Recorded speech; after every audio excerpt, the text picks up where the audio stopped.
हाँ तो दोस्तों, अब देखो, अब हम लोग क्या पढ़ने वाले हैं, उत्तर मुगल काल। क्या पढ़ने वाले हैं? उत्तर मुगल काल के बारे में, ठीक है ना। और बहादुर शाह से पहले जो राजा था वो कौन था? हाँ, बहादुर शाह से पहले कौन था राजा, बोलो। औरंगजेब। औरंगजेब था।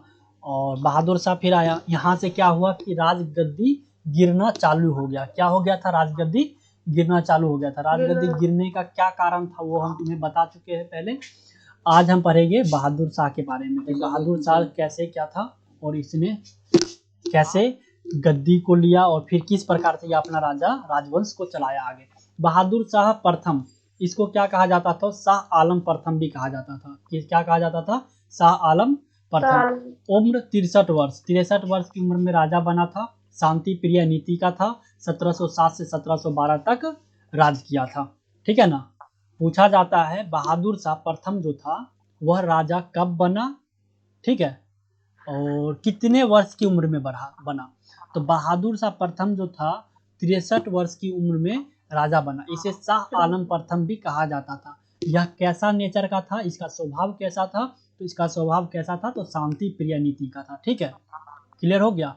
राजा कब बना? तो 1707 ईस्वी में। 1707 ईस्वी में यह राजा बना। मोहम्मद मुअज्जम ने शाह आलम की उपाधि धारण कर लाहौर के उत्तर में स्थित शहदौला के पुल पर मई 1707 बहादुर शाह प्रथम के नाम से सम्राट घोषित हुआ। क्या कहा जा रहा है कि ध्यान से सुनना। मोहम्मद मुअज्जम ने शाह आलम की उपाधि धारण कर लाहौर के उत्तर में, लाहौर के जो उत्तर में स्थित शाहदौला के पुल पर मई 1707 में बहादुर शाह प्रथम के नाम से सम्राट घोषित हुआ। उसने हिंदू सरदारों और राजाओं के प्रति अधिकार सहिष्णुतापूर्ण रुख अपनाया, ठीक है ना।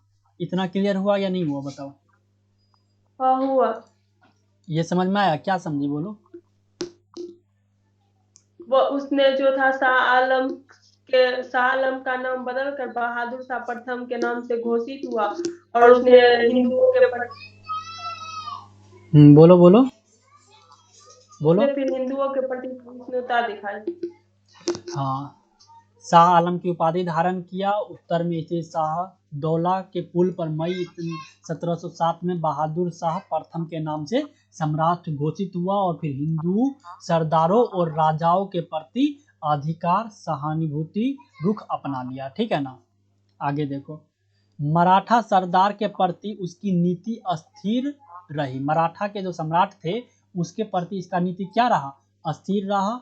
उसने उसने उन्हें दक्कन की सरदेश मुखी दे दी, ठीक है ना। दक्कन की क्या दे दी? सरदेश मुखी दे दी, मगर चौथ का अधिकार नहीं दिया। चौथ का जो अधिकार होता है, चौथा हिस्सा मिलना, उसका अधिकार नहीं दिया उसे, ठीक है ना। किसे? तो मराठा को।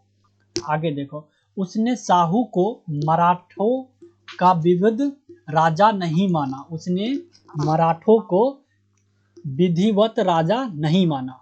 क्या नहीं माना? विधिवत राजा नहीं माना। किसे? नहीं साहू को। साहू साहू को को साहू नामक जो राजा था उसे मराठों का विधिवत राजा नहीं माना। उसे नहीं चौथ का माना। अधिकार नहीं दिया। उसने उन्हें दक्कन की सरदेश मुखी दी लेकिन चौथ का अधिकार नहीं दिया। किसे नहीं दिया? मराठाओं को नहीं दिया, याद रखना। आगे देखो।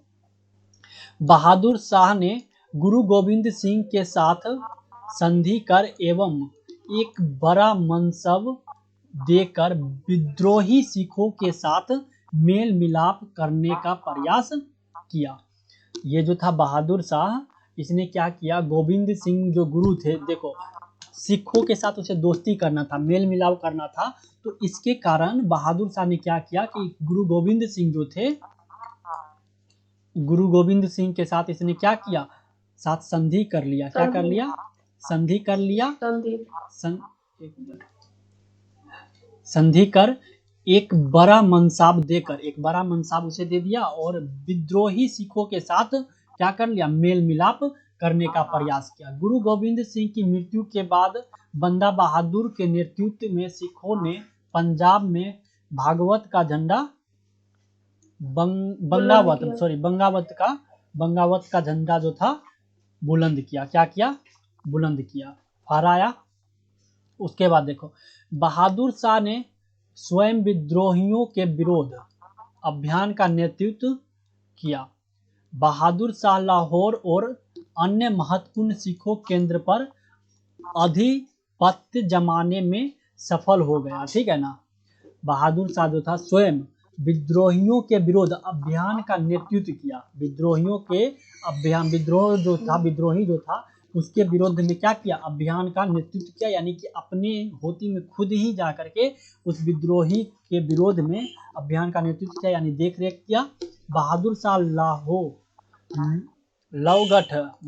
लवगढ़ और अन्य महत्वपूर्ण सिख केंद्रों पर आधिपत्य जमाने में सफल रहे, यानी कि अपना अड्डा डालने में, अपना घर बसाने में, जो भी कह सकते हैं, एक तरह से वह वहां पे जमने में सफल रहा और आजमाने में वहां का जो भी था राजगद्दी, उसमें जमाने में क्या रहा? वो सफल, आधिपत्य जमाने में सफल रहा।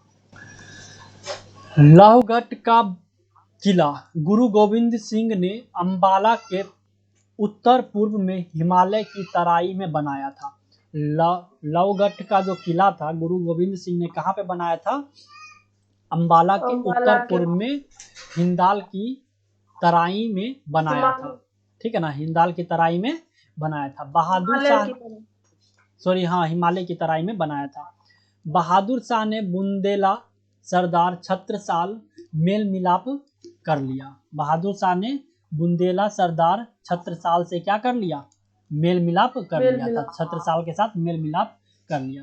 बहादुर शाह के दरबार में 1711 ईस्वी में जोशुआ केटेलार के नेतृत्व में एक डच प्रतिनिधि मंडल आया था। ठीक है ना। इस विशिष्ट मंडल का दरबार में भव्य स्वागत किया गया। इस स्वागत में एक पुर्तगाली स्त्री जूलियाना की महत्वपूर्ण भूमिका थी।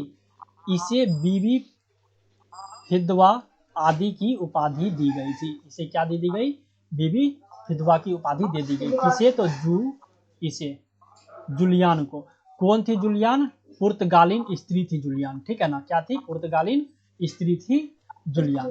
तो इसमें याद क्या रखना है तुमको कि बहादुर शाह के दरबार में 1711 में जोशुआ केटलार के नेतृत्व में डच प्रतिनिधि मंडल आया। विशिष्ट मंडल का दरबार में भाव स्वागत किया उसने उसका। ठीक है ना। स्वागत में जो कि पुर्तगाली स्त्री भी उसके साथ आई थी, उसका नाम क्या था? तो जूलियान था। ठीक है, हाँ, जूलियाना नाम था।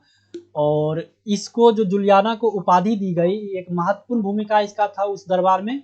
और जूलियाना को उपाधि दे दी गई किस चीज की? तो बीवी फिदवा आदि की उपाधि दे दी गई। क्लियर है? बताओ इतना। हाँ। समझ में आ रहा है ना? आगे बढ़े? हाँ। चलो देखो तो। हाँ। बहादुर शाह के शासनकाल के दौरान, बहादुर शाह का जो शासनकाल था उसके दौरान प्रशासन की स्थिति और बिगड़ गई। प्रशासन जैसे कि देख रेखा, आजकल का प्रशासन कैसा होता है? पुलिस, एक मिनट रुकना, हो रीडिंग दे दोगे? क्या चाहिए? रीडिंग।